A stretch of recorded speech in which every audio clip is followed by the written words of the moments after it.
สวัสดีเนาะสวัสดีมื้อสุขคนคือเก่าสวัสดีพ่อแม่พี่น้องสวัสดีตาผู้ชมสำหรับมื้อนี้เราก็สิมาแนะนำการปิ่นปัวพญาติฮ้อนไก่เนาะพญาติฮ้อนไก่สำหรับผู้ใดเป็นพญาติฮ้อนไก่มีการปิ่นปัวแนวใดเนาะก็สามารถเรียนรู้ไปนำกันเนาะมาเบิ่งนำกันเนาะมื้อนี้ก็สิมาแนะนำการปิ่นปัวฮ้อนไก่อวัยวะเพศเนาะและบริเวณหูทวารเบื้องนอก ปัจจุบันยังบ่มียาปิ่นปัวโดยเฉพาะเนาะที่มีประสิทธิผลเพื่อต้านต่อเชื้อไวรัส HPV เนาะยังบ่มีการปิ่นปัวใดเนาะที่ได้รับผมพึงพอใจอย่างเต็มส่วน การปิ่นปัวอ่ากับที่เอาฮ้อนไก่ออกเฮ็ดให้การเป็นขึ้นได้เนาะฉะนั้นควรอธิบายและให้คนเจ็บเข้าใจก่อน จะเริ่มให้การปิ่นปัวเนาะก็คือการปิ่นปัวฮ้อนไก่เนี่ยมันบางคนก็เลเซอร์ออกบางคนก็เอาออกกันแหละแต่มันก็บ่ดีปานใดเนาะและเราสามารถใช้ยาหยังแหน่เนาะ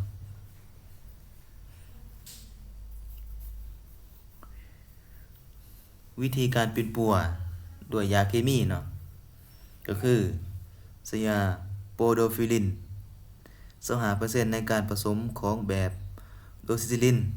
แบบของแบรนด์โซอินเนาะแบรนด์โซอินนั่นแหละ ถ้ายังระมัดระวังใส่บริเวณฮ้อนไก่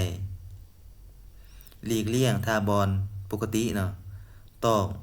แมนเป็นแพทย์เป็นผู้ท่าให้เนาะควรแนะนำคนเจ็บให้ลากยาโปโดฟิลินเนาะออกภายใน4-6ชั่วโมงหลังจากทายา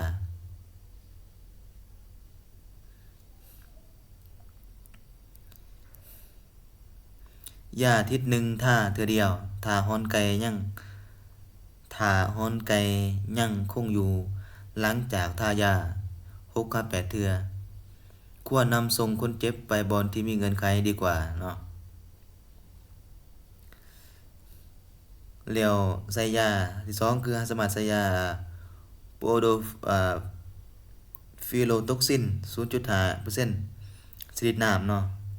น้ำเหลวเป็นเจลเนาะ คนเจ็บสามารถทาด้วยตนเองได้ โดยใส่ไม้ฟันฝ่ายทายาใส่ฮ้อนไก่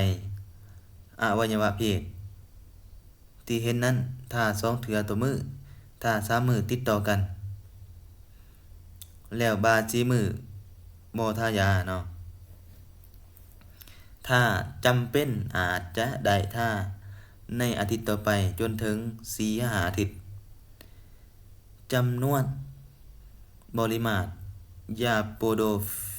ฟิลิน ต้องบ่ให้กาย0.5มิลลิลิตรต่อมื้อและบริเวณฮ้อนไก่ทั้งหมดที่ทายาต้องบ่ให้กาย10ซนติเมตรเนาะก็คือเราใส่ยาตัวนี้ในการเป็นฮ้อนไก่นี่เราจะใส่ทายาเพื่อให้ฮ้อนไก่มันตายเนาะ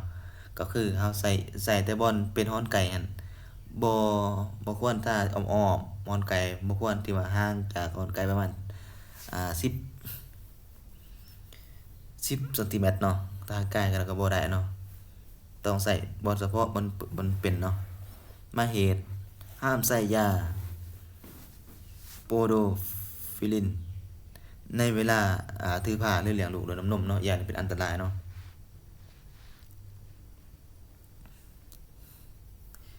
และสามารถใช้ยานั้นอันที่3คือยาอันตริทริกลอซาเซติซาติกซาอิดเนาะหรือว่าติกโลซาริติกแอซิดนี่แหละหรือว่า TCA เนาะ80-90%อย่างระมัดระวัง โดยแพทย์เป็นผู้ท่าให้เนาะทาใส่บริเวณฮ้อนไก่หลีกเลี่ยงบริเวณปกติแล้วโห้ยแป้งพุ่นท่าโตเนาะ หรืออันนั้นเป็นแป้งฝุ่นของยานั่นเนาะยาโดซิออมอะไรเนาะเป็นแป้งตาโตนั่นตาฟลาวเดอร์เนาะหรือว่าโซเดียมการ์บอนัตก็ได้เนาะเป็นน้ำเป็นแป้งเกลือเนาะเพื่อเอาอาซิดที่เป็นส่วนเกินออกเนาะถ้าทิศหนึ่งเทือทิศหนึ่งถ้าเทือเดียวยา CTA มีผลด้านเคมีทันทีเนาะต่อการจี้ฮ้อนไก่ยาจะบ่ดูดซึมเข้าร่างกายฉะนั้นสามารถนำใช้ได้อย่างปลอดภัยนำไปยิงถือผ้าเนาะสำหรับตัวนี้แม่นสามารถใช้ได้นำไปยิงถือผ้าเนาะถ้าฮ้อนไก่ยังคงอยู่แก่ยาวหลังจากปินปัวได้2เดือนด้วยยาโปโดฟิลินควรนำส่งคนเจ็บไปบอนที่มีเงื่อนไขเพื่อเป็นปัวต่อไปเนาะและเฮาก็สามารถใช้ยาอีกต่อไปเนาะยาอิมิกุยโมดเนาะ5%ชนิดครีมเป็นยาทาเนาะสามารถจับ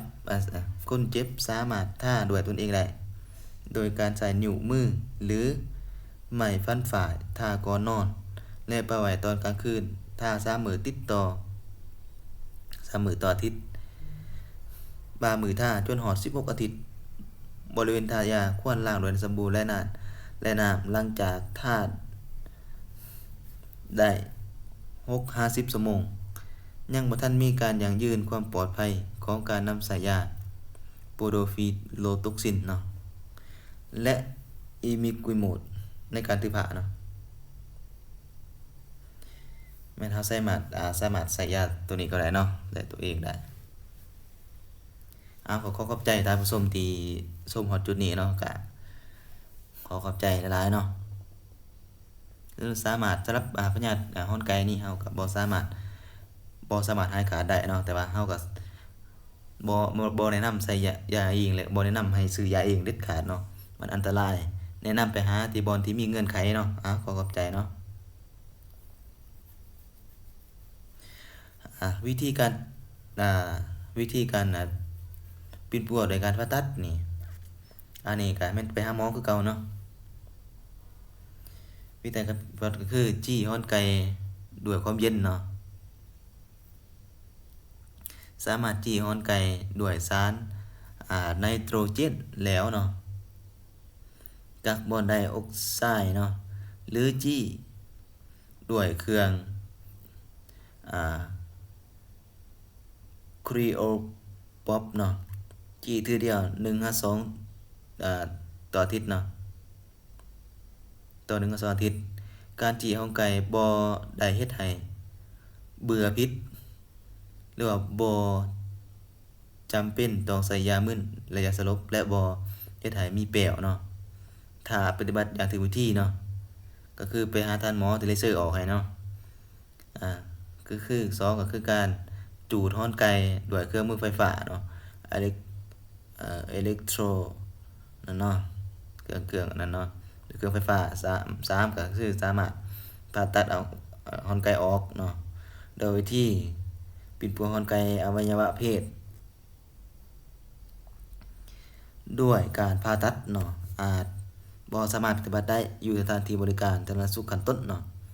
ก็คือเฮาบ่สามารถนำใช้อยู่ห้องหมอเฮาเนาะแม่นไปหาผู้เชี่ยวชาญเนาะการปิ้นปัวฮ้อนไก่อยู่2ข้อปากมดลูกปลายทวารเหนียวและหูทวารอยู่นำผู้ชายและผู้หญิงควรปฏิบัติอยู่สถานที่บริการสาธารณสุขที่มีเงื่อนไขดีกว่าเป็นต้นอยู่ห้องกวดพยาธิวัตพหรือพยาธิผิวหนังเนาะอันนั้นก็คือวิธีการอันนั้นเป็นปัวฮ้อนไก่เนาะวิธีการผ่าตัดเนาะขอขอบใจเนาะ